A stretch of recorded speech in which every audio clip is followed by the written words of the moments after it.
Tässä nauhoitteessa esittelen lyhyesti, miten tehdään Lync-palaveri ja nauhoitetaan se omalle koneelle. Palaverin pääset tekemään Lyncissä nopeasti siten, että otat täältä rattaan kuvasta Meet Now. Minulla on englanninkielinen lynkki, niin se taitaa olla suomenkielisessä pikakokous. Tästä lähtee palaverin teko. Hyväksy audio ja video, jotta äänet ja kuva saadaan mukaan. Ja nyt palaveri on tehty. Palaverissa ei toistaiseksi ole vasta kuin yksi jäsen. Kohdasta Invite More People pääset hakemaan siihen ryhmäsi jäsenet mukaan. Näin, ja kirjoitetaan tänne henkilön nimi. No minulla tuossa näkyy olevan esimerkiksi Anne-Maria jo valmiina listassa, jotenka soitanpa hänet mukaan palaveriin. Noin. OK. Katsotaan lähteekö kutsu.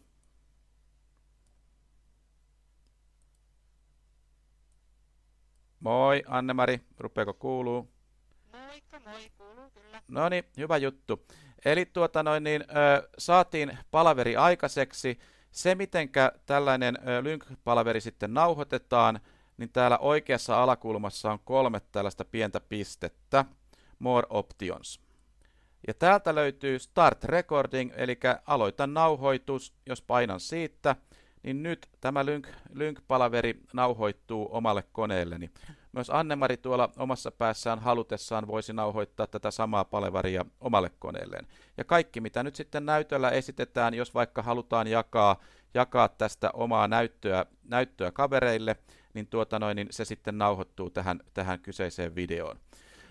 Ja tietenkin se, mistä näitä videoita sitten pääsee myöhemmin hallitsemaan, niin täältä 3 pisteen kautta löytyy tämmöinen manake, eli hallitse nauhoitteita.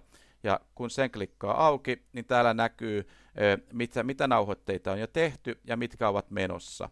Ja ne nauhoitteet sitten nauhoittuvat sellaiseen oman kovalevyn kansioon, joka tänne on oletuksena määritelty. Minulla se näkyy menevään tämmöisen users Niinimaki-kansioon nyt oletuksena. Sen voi tietenkin itse määritellä, mihinkä ne sitten oletuksena nauhoittuvat. Kun palaveri lopetetaan ja nauhoite keskeytetään, tietokonetta ei kannata missään nimessä sammuttaa hetken aikaa, koska täällä taustalla se prosessoi tätä videota valmiiksi vielä aika pitkään. Eli pitää rauhassa odotella sitten, että se valmis video on siellä kansioon. Ei tämä kummallisempaa ole. Minä keskeytän tämän nauhoitteen nyt sitten tästä.